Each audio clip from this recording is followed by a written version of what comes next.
Bonjour à tous et merci de nous rejoindre pour cette dernière interview de la semaine avec le candidat du parti de Nicolas Dupont-Aignan, Debout la République, Monsieur Jean-Bastien Urfels. Bonjour. Bonjour.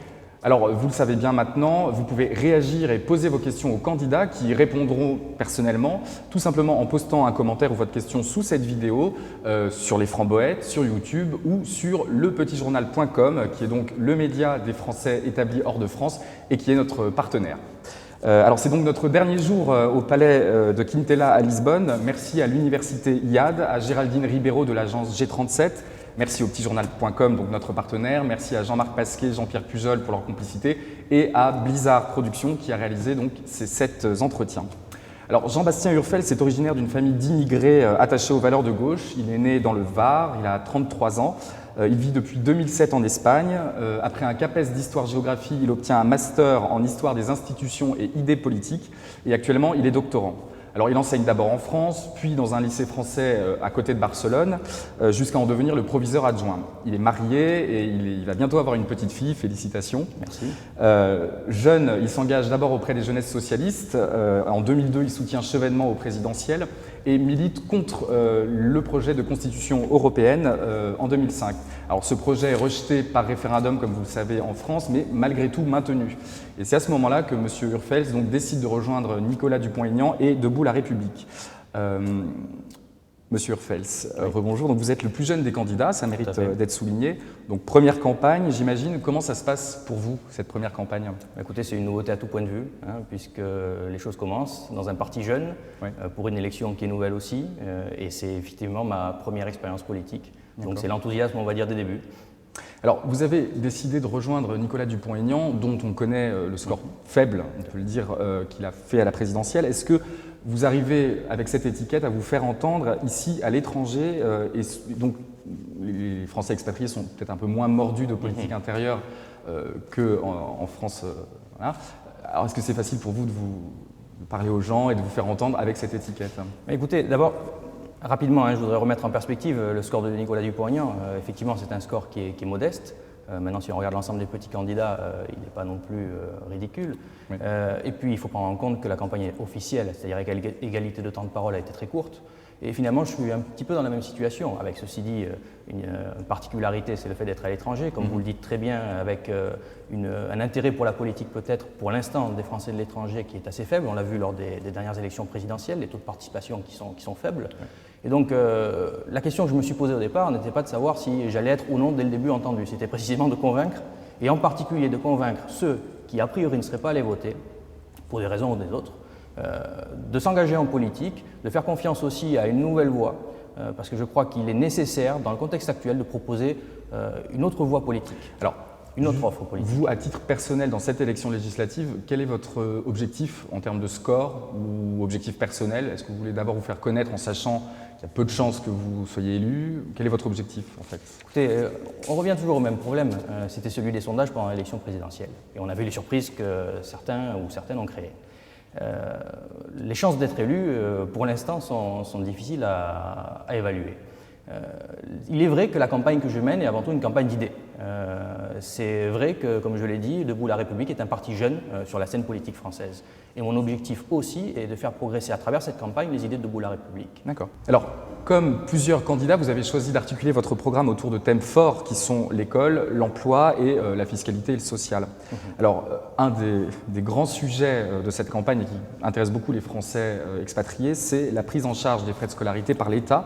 Et vous prenez une position assez classique qui en fait est d'arrêter le système tel qu'il est aujourd'hui, c'est-à-dire en fait uniquement pour le lycée, on prend en charge les frais de scolarité au lycée mais pas au collège, mais en revanche pour tous les élèves sans distinction de revenus des parents, donc qu'un élève soit d'un foyer riche ou pauvre, il obtient cette subvention au lycée mais pas au collège. Alors vous en fait ce que vous voulez assez classiquement c'est en fait en revenir à un système de bourse en fonction des moyens des parents. Alors ma question c'est à partir de quel revenu on n'a plus droit à cette aide, à cette bourse? Est-ce que vous avez une idée de ça? Est-ce que vous l'avez pensé, ce curseur? Très franchement, non, pour une simple et bonne raison, c'est que je participe régulièrement aux commissions d'attribution de bourse, aux commissions locales, à titre professionnel. Et il faut savoir que, justement, la question du revenu est liée à l'enveloppe globale. C'est-à-dire qu'en fonction de l'enveloppe globale qui est attribuée par zone géographique aux bourses, eh bien, on détermine dans chaque zone consulaire un plafond de revenus. Et moi, il me semble que justement l'enjeu ici, ce n'est pas simplement de revenir aux bourses, c'est d'utiliser l'enveloppe intégrale qui était, on va dire, employée à travers la prise en charge qui était totalement injuste, puisqu'en fait c'est un cadeau, il faut le dire quand même, aux entreprises, plus qu'aux particuliers, aux entreprises qui jusqu'à présent finançaient la scolarité des familles. Et donc ils ne financent plus cette scolarité. Exactement. Et c'est l'État qui s'est substitué aux entreprises. Et c'est un système qui est, on va dire, insatisfaisant, évidemment socialement, un système qui est insatisfaisant puisqu'il a été mis en place pour être ensuite gelé, alors que les frais de scolarité, eux, ont continué à augmenter, alors que l'avantage des bourses est celui de suivre progressivement les frais de scolarité. Si les frais de scolarité augmentent, les bourses aussi. Donc il s'agit d'un transfert d'enveloppe ici. Et à partir de l'enveloppe budgétaire globale, eh bien, d'attribuer ensuite, de calculer le niveau de revenu à partir duquel on pourrait effectivement prendre en charge, on va dire ici à travers les bourses, la scolarité, progressivement ou intégralement. Alors c'est vrai qu'on a cette idée que c'est une forme d'injustice ou d'argent mal employé quand on se dit qu'on finance, qu'on prend en charge des frais d'enfants issus de foyers aisés.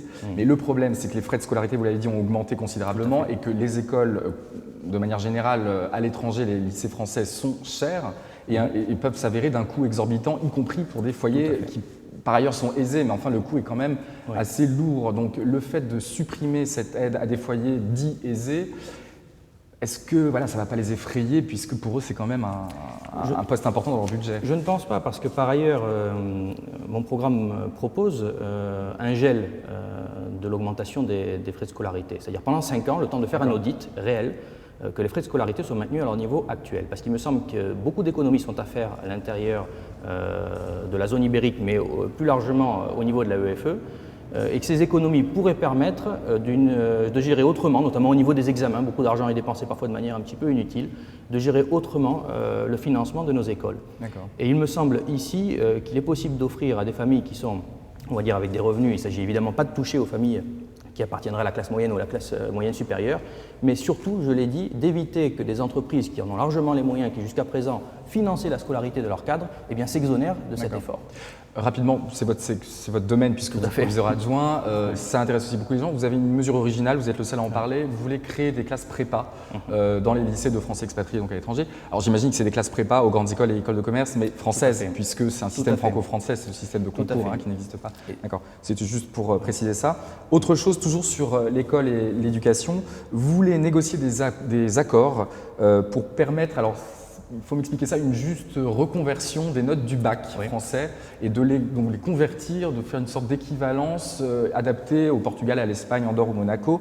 Alors, ou en d'autres termes, est-ce qu'on doit comprendre que notre bac français, le niveau peut-être est bon et qu'ici il n'est pas reconnu à sa juste valeur? C'est quelque chose comme ça en fait? C'est très compliqué. Disons que le problème actuel du bac français réside essentiellement dans la philosophie de la notation française.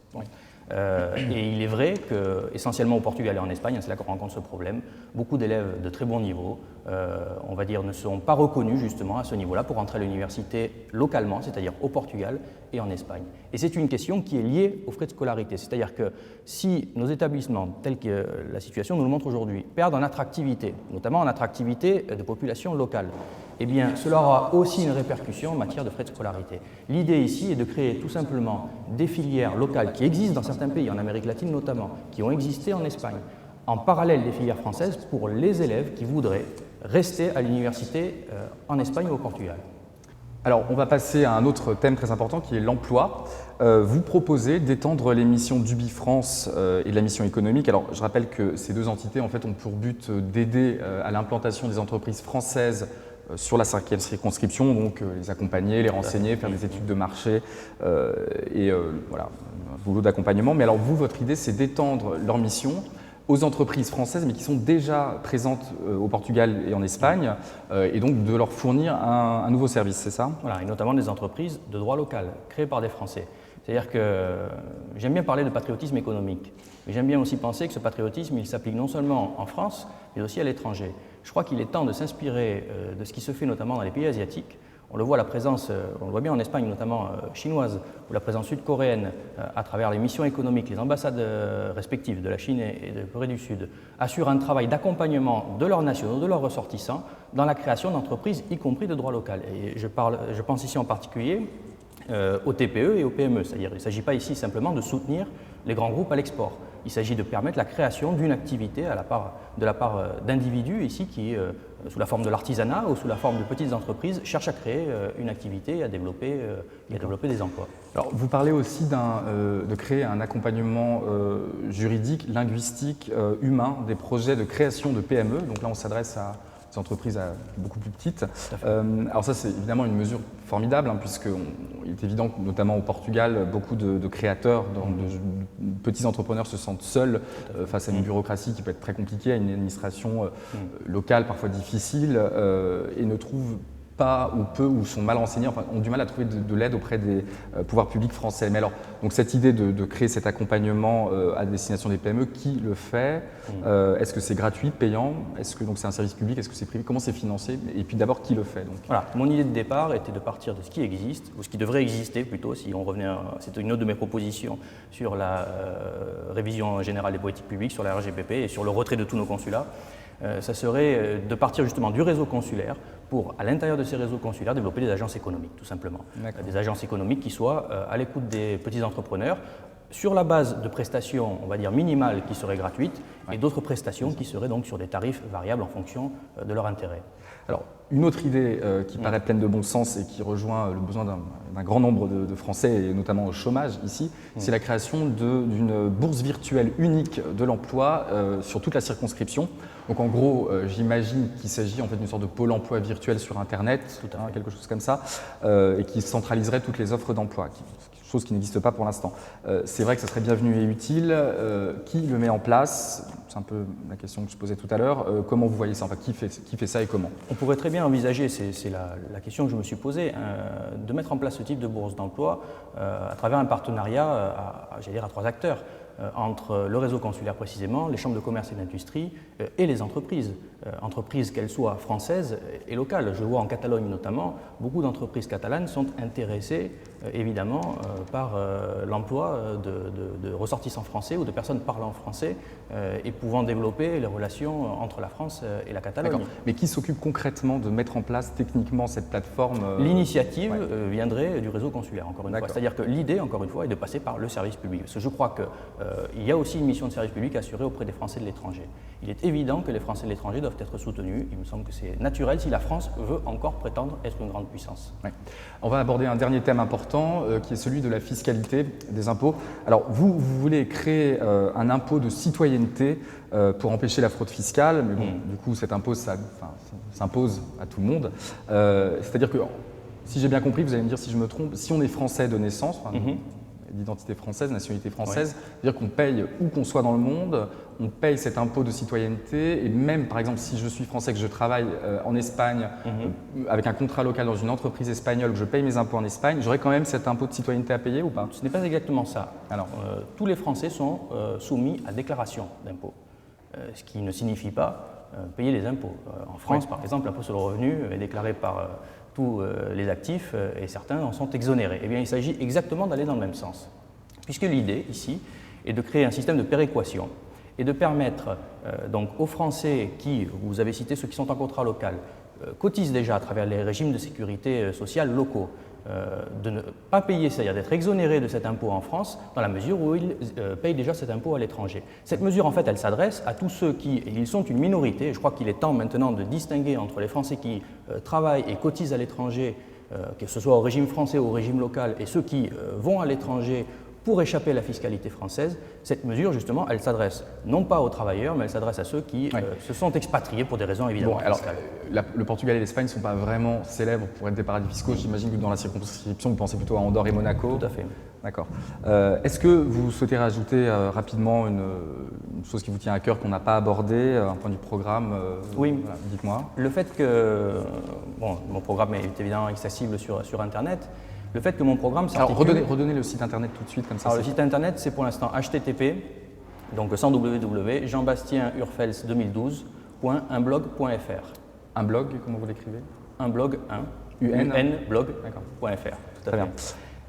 Donc, le point sur lequel je voulais insister, c'est que justement, mon programme ici, on l'a évoqué à travers son volet local finalement, il s'articule, il marche sur 2 jambes. On ne peut pas mener une politique ambitieuse d'aide auprès des Français de l'étranger. La France ne peut pas mener cette politique ambitieuse si elle ne reprend pas sa souveraineté au niveau national, au niveau européen et au niveau international. Le problème majeur aujourd'hui, ce sur lequel je voudrais insister, celui sur lequel Debout la République insiste, c'est le fait qu'aujourd'hui la France, comme beaucoup de pays européens, est frappée par la crise parce qu'elle est désormais sans outils, sans armes, sans souveraineté. Il est temps de reprendre notre indépendance, non pas pour provoquer une rupture avec nos voisins, mais au contraire reconstruire l'Europe sur des bases saines, c'est-à-dire sur la coopération entre États. C'est un discours qui passe auprès des Français qui vivent ici, puisque eux, ils ont grandi, ils ont baigné dans cette culture très européenne. Est-ce que vous arrivez à faire passer ce message-là? Vous savez, vous avez dit vous-même que je suis enfant ou petit-fils plutôt d'immigrés. Aucun de mes grands-parents n'est né en France. Et je suis européen à bien des titres. Mais je considère qu'on a tué aujourd'hui la belle idée de coopération européenne. Quand on en arrive, c'est le cas du dernier traité, qui vise, on va dire, à contrôler les budgets nationaux au niveau européen. Quand on en arrive à contrôler la démocratie nationale par des technocrates ou par des personnes qui sont non élues ou par des institutions financières, on tue l'idée européenne. Et aujourd'hui, il s'agit de la reconstruire à partir des peuples. Bon, eh bien, ça sera le mot de la fin. Merci beaucoup, Jean-Bastien Urfels, d'être venu d'Espagne nous rejoindre ici à Lisbonne. On vous souhaite bonne chance pour la suite. Merci de votre invitation. Merci. Quant à nous, c'est l'heure de nous quitter. Merci infiniment de nous avoir suivis. N'hésitez pas à revisionner l'intégralité des vidéos de la semaine avant d'aller voter aux législatives qui, je le rappelle, donc premier tour le 10 juin, deuxième tour le 17 juin. Vous pouvez également voter par Internet. Merci beaucoup de nous avoir suivis. Au revoir.